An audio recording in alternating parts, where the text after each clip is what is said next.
itu harus beruntun, harus nyambung. Jadi nggak bisa main potong kompas dari kakek ke anak, dan ke cicit, ya ke cucu, ke anak, dan seterusnya sampai saat ini.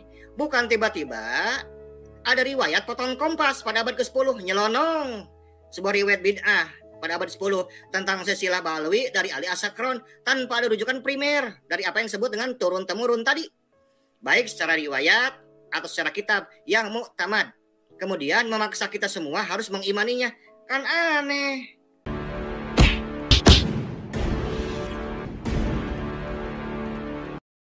Assalamualaikum warahmatullahi wabarakatuh. Om Swastiastu, Namo Buddhaya, salam kebajikan. Video kali ini yang akan kita tayangkan adalah salah satu reaksi dari kiai kampung, ulama pribumi yang juga ikut nimbrun dalam membahas soal nasab Kelambak Lawih, dan ini jauh lebih dahsyat dan lebih ganas daripada Kiai Manuding Usman Al-Bantani. Salah satu hal yang membuat Pak Kiai ini merasa sangat yakin bahwa mereka para Kelambak Lawih bukan suriat Rasulullah adalah karena tidak adanya periwayatan yang jelas terkait dengan nasab mereka. Sebab bagaimanapun juga semua informasi yang sampai hari ini secara turun-temurun itu disampaikan dalam bentuk riwayat, apakah itu ilmu hadis, ilmu Al-Quran, ataupun misalnya ilmu nasab. Dan yang terakhir ini adalah ilmu fikih. Oleh karena itu, keyakinan Pak Kiai ini saya kira sangat rasional dan betul-betul lebih tajam dari Kiai Manuding Usman Al-Bantani. Bagaimana ulasannya ini kita simak secara bersama-sama. Ya buat saya bukunya biasa-biasa aja lah, gitu ya. Yang ingin saya terangkan yang pertama itu tanya bahwa buku ini dibahas dalam ilmu nasab, ilmu fikih, ilmu sejarah, ya kan begitu. Sebetulnya ini kan sudah saya siapkan untuk materi nanti seminar saya itu akhir bulan nanti di Jawa Timur. Tadinya 9 bab, sekarang saya lengkapi jadi 14 bab. Jadi sudah diantisipasi, bahkan sudah diketik.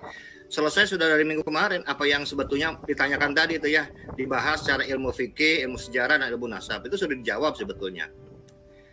Nah, sebetulnya kita pahami dulu kaidah ini. Yang pertama, kullu tarihin yahtaju ila rawi wal akhbaril lati yahmilu habit tatabi'i. Semua riwayat membutuhkan perawi dan berita yang dibawanya bit tatabi'i secara estafet. Jadi ilmu apapun, mau ilmu sejarah, mau ilmu nasab, mau ilmu sekarang fikih, mau ilmu biologi, ilmu matematika, ilmu sosiologi, filologi, semuanya butuh perawi. Jadi semua ilmu butuh perawi dan berita yang dibawanya. Bita tapi secara estafet ini kaidahnya sebentar. Ya, yang harus kita pahami dulu. Secara estafet. Nah, sebelum saya menerangkan jauh lebih lanjut, saya ingin pertama menjawab dulu tadi dari Romo Kiai Haji Sukron Makmun yang mengatakan bahwa nasab Ba'alwi ini sudah selesai dengan adanya ijma ulama Ahlussunnah wal Jamaah. Yang ingin saya tanyakan kepada Romo Kiai, siapa nama ulamanya? 2, di zaman siapa? 3, dalam kitab apa disebutkan bahwa sekarang semua ulama Ahlussunnah wal Jamaah sudah bersepakat akan nasab Ba'alwi? Itu perlu dijawab oleh Romo Kiai. Kemudian yang ingin saya terangkan selanjutnya adalah ini kan semua ilmu, semua itu tidak ada. Semua golongan, semua madhab memahami agama Islam hanya berdasarkan satu jalan, itu jalan riwayat. Nggak lebih, nggak kurang. Sekarang kita pahami dulu apa yang disebut dengan riwayat. Riwayat adalah cerita yang turun-temurun atau sejarah. Lalu turun-temurun itu apa? Sesuatu yang dilakukan terus-menerus dari zaman terdahulu sampai saat ini atau sekarang. Dikatakan juga bahwa sesuatu yang bersifat mewarisi dari satu orang kepada keturunannya atau kepada yang berhak menerimanya. Dikatakan pula bahwa turun-temurun artinya dari nenek moyang turun ke anak cucu atau berpindah dari orang tua ke anak, ke cucu, cicit, dan seterusnya. Namanya itulah definisi turun-temurun. Bit tatabi'i tadi. Jadi dari definisi turun-temurun ini saja, riwayat silsilah Ba'alwi sudah pantas untuk ditolak keabsahannya. Ini baru dari definisi turun-temurun saja. belum dari berdasarkan ilmu.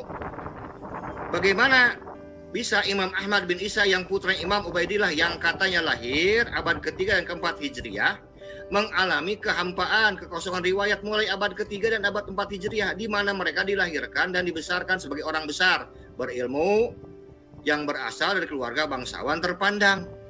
Apa ada keluarga bangsawan terpandang dan berilmu yang tidak diriwayatkan oleh para ulama dan sejarawan? Aneh tapi nyata. Kata turun-temurun ini seharusnya diriwayatkan secara apik mulai abad ketiga dan keempat Hijriah, minimal oleh 3 sampai dengan 4 orang generasi dari satu abadnya. Dari kakek ke anak, dan ke cicit, ya ke cucu, ke anak, dan seterusnya. Sampai saat ini. Bukan tiba-tiba ada riwayat potong kompas pada abad ke-10, nyelonong. Sebuah riwayat bid'ah pada abad 10 tentang silsilah Balawi dari Ali As-Sakron tanpa ada rujukan primer dari apa yang disebut dengan turun-temurun tadi. Baik secara riwayat atau secara kitab yang mu'tamad. Kemudian memaksa kita semua harus mengimaninya. Kan aneh. Gimana ceritanya?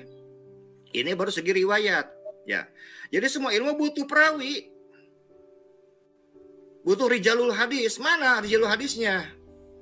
Apakah sekarang abad ketiga dan keempat itu waktu Imam Ahmad al-Muhajir yang katanya lahir sekarang di Basrah itu, abad itu tuh nggak ada satu orang pun di sana, nggak ada ulama, nggak ada kiai, yang ada apakah cuma padang pasir yang hidup cuma beliau sendiri? Ya pantas kalau nggak ada yang meriwayatkan. Wong ini abad ketiga keempat begitu banyak ulama-ulama di Baghdad dan semua terekam, terkonfirmasi, dicatat dalam kitab-kitabnya dan berlanjut bit tatabi'i terus secara estafet. Jadi yang penting tuh orangnya ada nggak? Jadi secara turun-temurun saja definisinya sudah tidak ada, sudah batal itu. Kita belum bicara masa keilmuan, baru definisi turun-temurun. Kalau memang menganggap bahwa sekarang leluhur mereka itu penting, jimat, pusaka buat keluarga besar, Ba'alwi harusnya ada. Gitu. Kemudian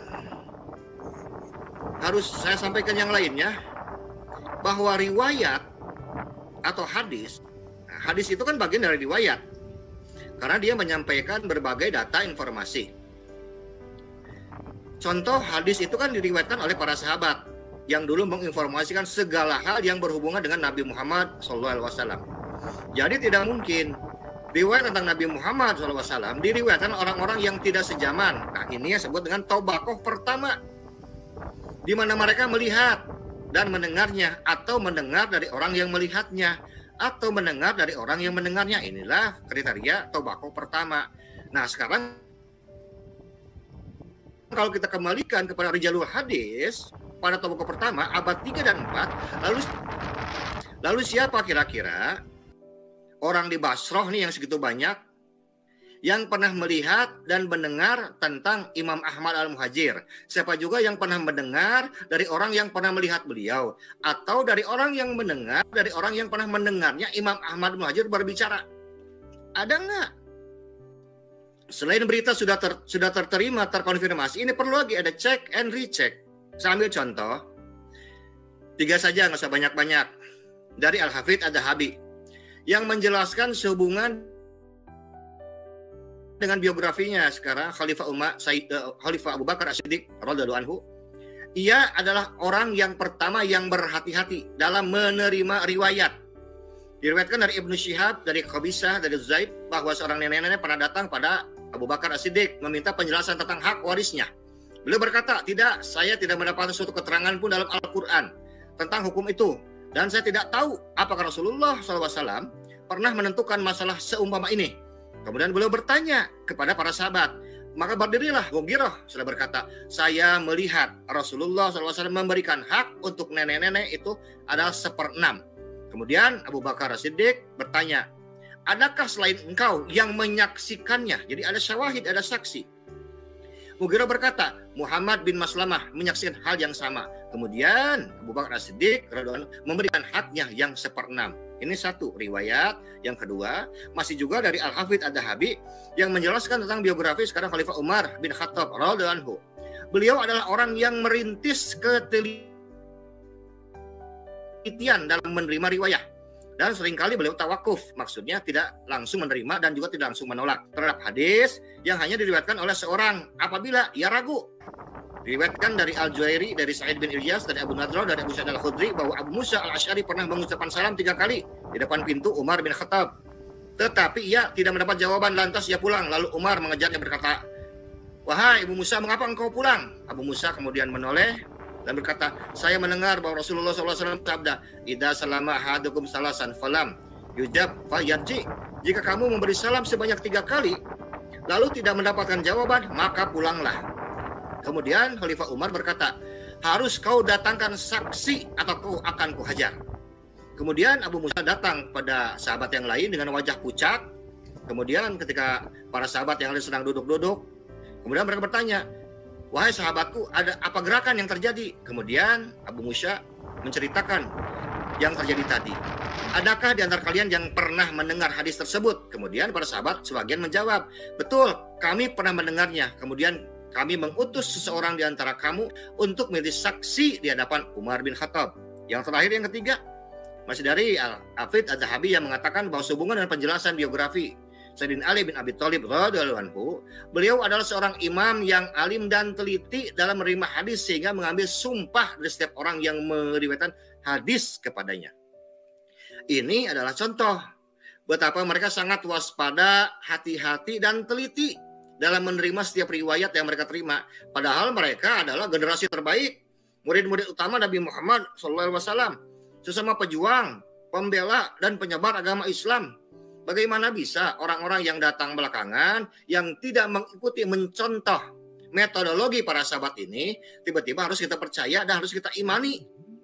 Padahal dalam hadis Nabi Muhammad SAW sudah menyatakan pada kita, "Man ya'ish minkum yara ba'di tilafan katsiran fa'alaikum bisunnati wa sunnati khulafir rasyidin al-mahdiyyin min ba'di wa da'u 'alaiha bin nawajid." Barang siapa yang tinggal di antara kalian melihat setelahku perselisihan yang banyak, maka ditetapkan bagi kalian berpegang kepada sunnahku dan sunnahnya khulafur rasyidin yang telah mendapatkan petunjuk dariku, dan gigitlah kuat-kuat dengan geraham kalian. Jadi yang mengikuti sunnah khulafur rasyidin itu bukan hanya praktek fikih saja, termasuk juga seperti yang tadi, ketelitian, kewaspadaan, kehati-hatian, ya waspada, teliti dalam menerima semua riwayat. Ini diajarkan dalam agama Islam untuk menerima riwayat, untuk berhati-hati, tidak gegabah. Ini orang yang sejaman. Mereka tobakoh pertama, meminta petunjuk, bantuan kepada sahabat yang lain yang sama-sama tobakoh juga, yang sama-sama hidup sejaman. Karena itu, bid'ah tabi'i, turun-temurun itu butuh tatabi'i. Ya, butuh secara estafet. Lalu siapa sekarang yang menjadi sandaran pertama, tobakoh pertama di abad ketiga dan keempat, riwayat tentang keabsahan sekarang nasab alawi ini siapa sebetulnya? Kok tiba-tiba sekarang muncul, sekarang abad ke-10? Bahkan setelah saya lihat ini dari daftar isinya saja, ini udah keliru, ini saya bilang, ini saking bingung, mungkin ya super panik. Di sini pasal 2, isbat para sahabat non-Ba'alawi terhadap keabsahan nasab Sadah Ba'alawi. Al-Nasabah Muhammad Khazim bin Abil Futuh abad 9. Kemudian Asy'id Muhammad bin Husain Al-Husaini abad ke-10. Kemudian Said Damin As-Sokdom ini abad ke-11. Kemudian Al-Alama Nasabah Al-Alama Muhammad bin Abdullah bin Musyadi ini abad ke-11. Kemudian Hafidz Murtado Az-Zabidi ini nggak pakai abad. Kemudian Syekh Arif Al-Ubaidili, kemudian Abdullah Ahmad bin Thalib abad ke-13. Ini acak-acakan ini. Kalau mau bikin penjelu hadis yang bagus, harusnya dimulai dari abad ketiga, 3, 4, 5, 6 terus. Karena bid'ah tabi'iyah harus secara estafet, nggak bisa acak-acakan kayak begini. Tidak bisa sekarang. Tobakoh ke-1, itu kan tobakoh 1, 3 sampai 4 perawi. Ya, sekarang satu tobakoh, 1 abad itu 3, 4 perawi. Ini dari tadi tuh, kakek, anak, cucu, sama cicit. Ya, sekarang kalau misalnya sampai abad ke-10 ada 6 abad, berarti 6 abad dikali 4 harusnya ada 24 perawi silsilah, ada 24 rijalul hadis yang menyatakan tentang keabsahan tentang nasab Alawi. Wong sekarang selama 5 abad aja nggak ada, kok tiba-tiba sekarang fotokopas tiba-tiba muncul, sekarang ada nasab yang baru dan menyatakan maksa soheh dari mana? Ini tidak menggunakan sunnahnya Nabi dan sunnahnya para sahabat yang tadi dalam tentang menerima riwayat, kehati-hatian, waspada, dan teliti. Wow, ini mah sembrono. Ya, jadi jauhlah dari sunnah Nabi, jauh itu. Bukan kayak begitu kok cara sekarang menetapkan sebuah riwayat berdasarkan sekarang periwayat hadis, berdasar rijalul hadis. Itu harus beruntun, harus nyambung. Jadi nggak bisa main potong kompas.